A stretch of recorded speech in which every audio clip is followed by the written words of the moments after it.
La technologie vient au secours des éleveurs dans les Pyrénées, car le sujet est devenu, on va dire, inflammable, littéralement, en montagne. Oui, depuis la réintroduction du loup, la population est passée à un bon millier d'individus en France, selon les derniers comptages officiels. 1013 loups, très précisément, l'année dernière dans l'Hexagone, mais les éleveurs affirment que ces comptages seraient très sous-estimés en réalité. Selon eux, ce serait 2 à 3 fois plus en réalité.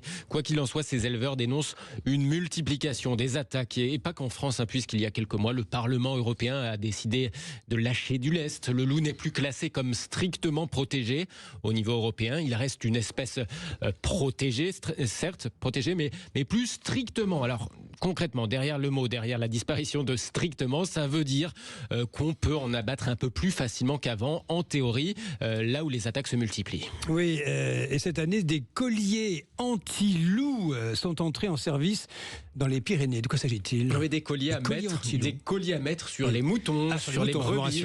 Oui, pas sur les loups, ce serait plus compliqué peut-être. Oui, non, c'est sur les moutons, sur les brebis qu'on va mettre ce collier anti-loup, et ça va diffuser des phéromones de loup. Donc si l'un d'eux s'approche du troupeau, il va croire que la zone est déjà occupée par un congénère, par un autre loup. Il passera donc son chemin. Il y a eu une expérimentation, ça a été mis en place au printemps. Résultat, après quelques mois, sur une quarantaine d'élevages de la vallée de Louzon jusqu'au secteur du Soulor, le nombre d'attaques a énormément baissé, de 200 l'année dernière sur la même zone à 30 cette année. Bilan publié par la République des Pyrénées la semaine dernière.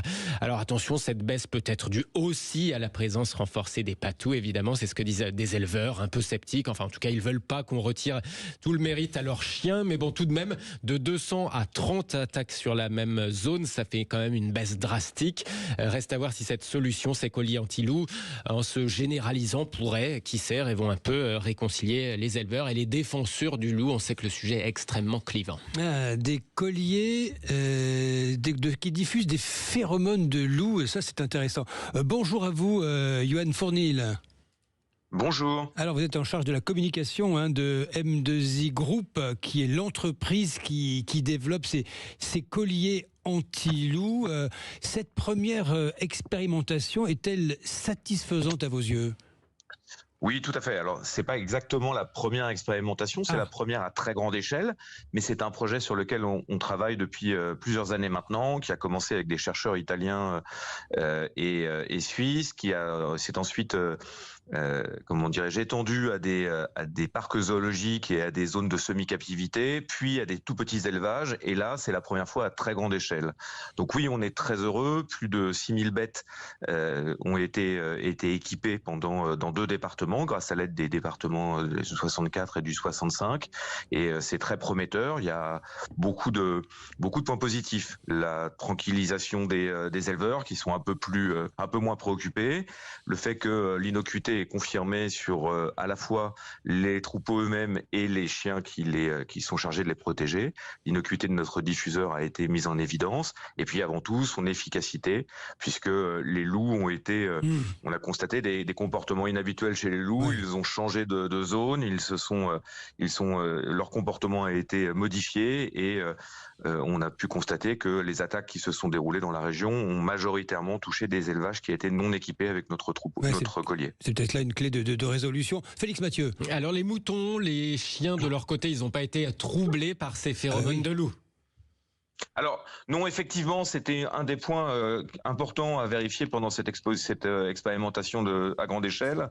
Donc non, la phéromone est ce qu'on appelle intraspécifique, c'est-à-dire c'est une phéromone de marquage territorial du loup pour le loup, et les troupeaux ou les chiens ne sont pas impactés, ou très peu. On peut, sur environ 10% d'entre eux, constater une légère agitation pendant quelques heures, mais au bout de 1 à 2 jours maximum, cela disparaît. Vous espérez un déploiement de votre dispositif à grande échelle maintenant ? Alors, oui, mais pas encore immédiatement. C'est un programme scientifique de longue haleine sur lequel le département et les chambres d'agriculture concernées nous accompagnent.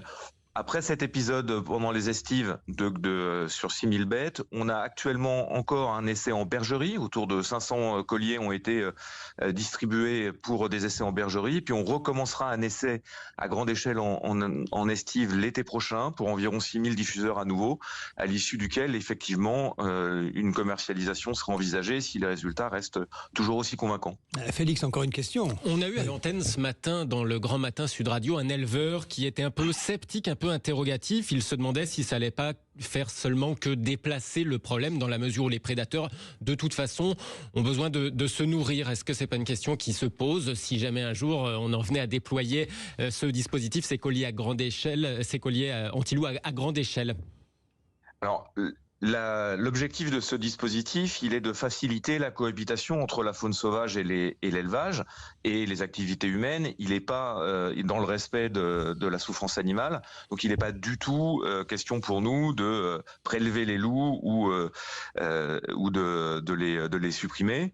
Donc, c'est effectivement un mode de fonctionnement qui va permettre une cohabitation pacifique avec peut-être à terme des limites, mais avant que tous les élevages soient équipés et que cette question-là se pose, je crois qu'il y a beaucoup de chemin à parcourir encore.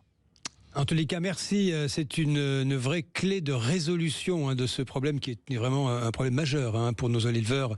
La présence de ce loup, cette cohabitation si difficile. Merci à vous, Johan Fournil, pour toutes ces précisions de la société M2I Group, l'entreprise qui développe ces colliers anti-loup. Et merci à vous, Félix Mathieu. Dans un instant, le débat de la vérité en face avec nos deux invités. Nous allons revenir sur ce service militaire volontaire proposé par Emmanuel Macron. Qu'est-ce qu'on y met dedans?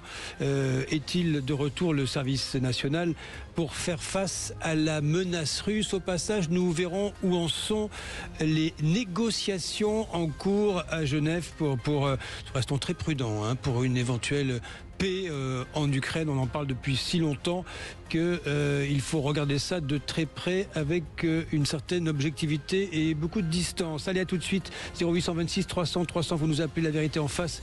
À tout de suite sur l'antenne Sud Radio. Le Grand Matin Sud Radio.